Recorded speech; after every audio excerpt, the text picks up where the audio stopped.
Hey, everybody, it's Congressman Jamie Raskin. I'm sending greetings to all of my friends and constituents out in Maryland's beautiful 8th District and throughout Maryland and across the country who are tuning in. It's my favorite time of the week, and it's Friday, April the 12th. We're commemorating National Library Week by denominating two local heroes who are Montgomery County school librarians. Who are in the finals. I think there are 11 nominees left for the title of Maryland School Librarian of the Year. And because we like a good competition, but we say competition always goes with community, and no competition without community, and no community without a little competition.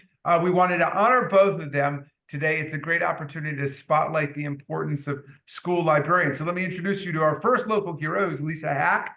She's a National Board Certified Library Media Specialist with 25 years in secondary schools. She's earned her BS from Binghamton, her MLS from Southern Connecticut, her certificate in Equity and Excellence in Education from McDaniel. She won the 1998 Connecticut Association of School Librarians New Media Specialist Award in the 2011 Collaboration and 2017 Equity and Education Awards at Silver Spring International Middle School, a school I know well, because one of my kids went there. She's mentored multiple student teachers and first-year media specialists. She's written curriculum for library media programs and content area classes. She's presented at conferences all over the country. She collaborates with colleagues to integrate hands-on maker activities into the curriculum. She's passionate about equity in education and dedicated to nurturing every single student's ability to think critically.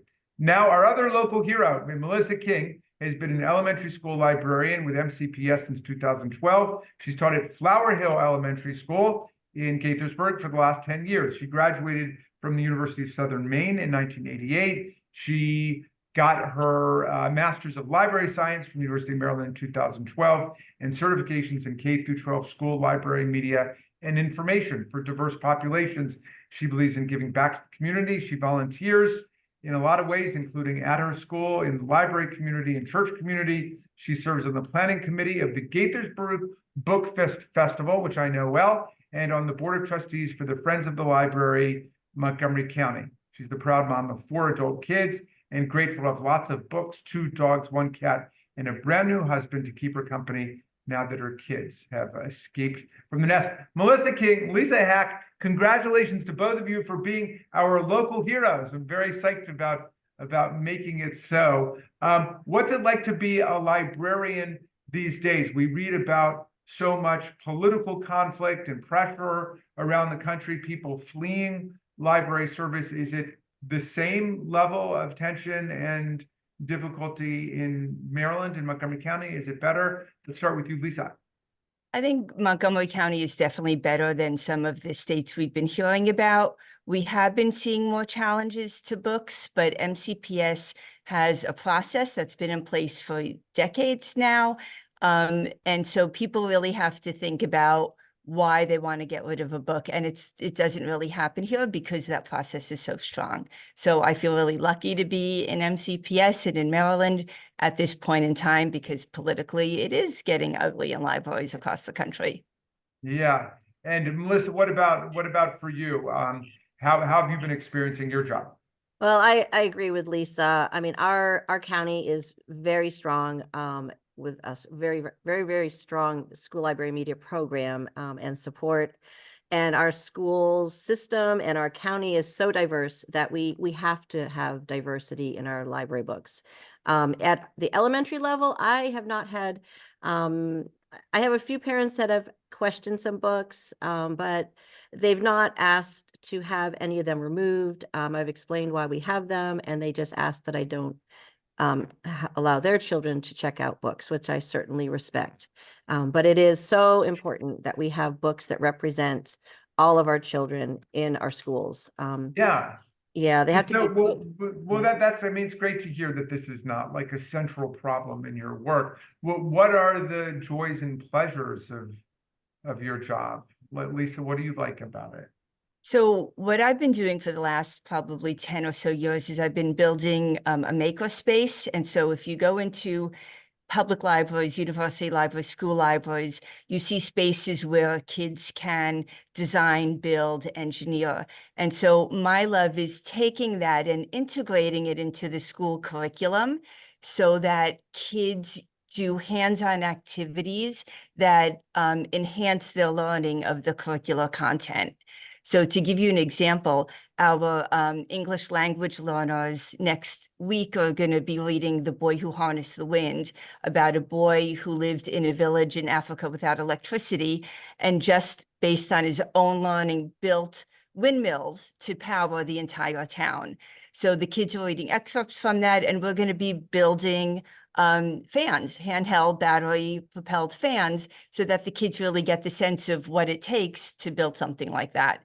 So it's tying together hands-on learning to really give them a better understanding of the text. Wow, that's amazing. And you're doing that all as part of the library experience. That's right. So I will when I was growing up, the collaborate. librarian was the person who basically told you to stop talking and hush Yeah, your- libraries have changed a lot since we all grew up. And yeah, libraries are vibrant places now when Yeah. we collaborate with teachers and, you know, figure out what the kids need and then cherry rig something to make it happen.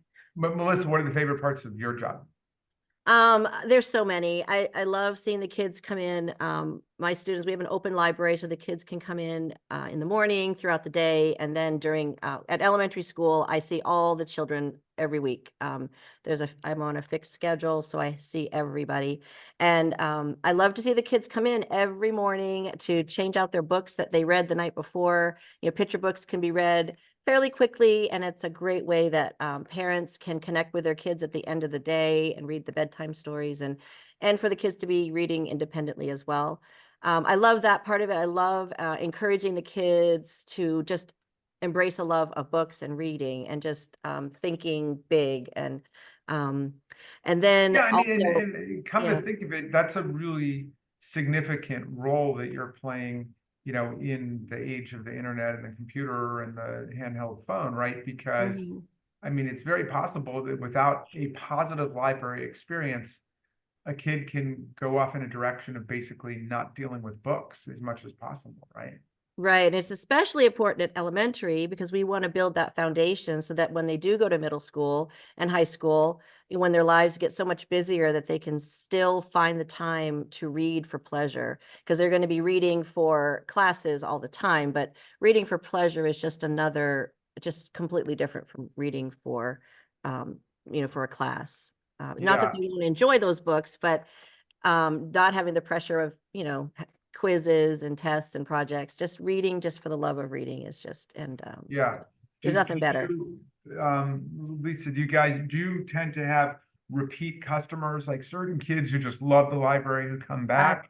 Absolutely. I have kids who check out books in the morning, return them at lunch, check out a couple more, return them at the end of the day, and get some more to take home. So same thing as Melissa, we have a evolving, we're always open. We have a self-checkout. Kids could come in anytime, check out books.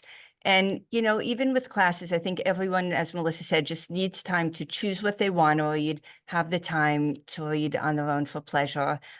Without people saying, okay, now write an essay on this. Now, they just need to develop that love of reading.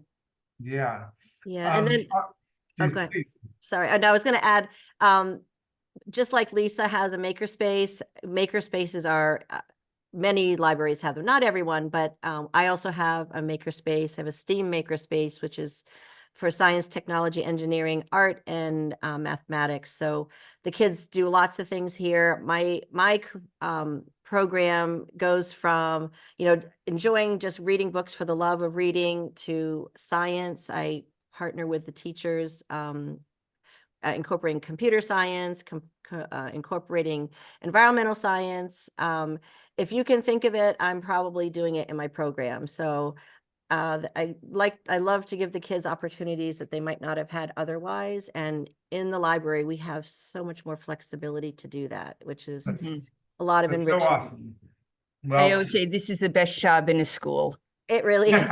It really is. And I've been in so many schools where everybody gravitates to the library. It's kind of like the town hall center, you know. Mhm. Well, look, if you had one message to send out to everybody for National Library Week and this School Library Month, with which April is, what would it be? What would you say to them? Lisa, do you have a message for everybody?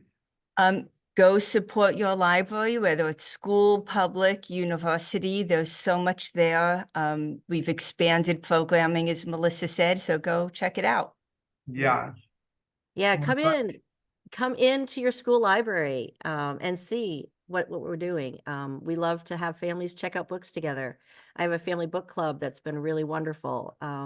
And partnering with public libraries is wonderful. I mean, there's just so many things that we do. It's not just a one-stop. Well, I guess it kind of is a one-stop shop in a way, but we have public libraries are from babies to 100 or more, you know, elementary schools and middle schools and high schools are also supporting. So just enjoy books and read as much as you can and read as a family, no matter what your age. If teenagers read together, it's just middle yeah. school, elementary school students read together and talk about the books and how it, you know, how that book made you feel. I mean, there's so many rich discussions that parents can have with their kids and talk about difficult topics in a comforting way.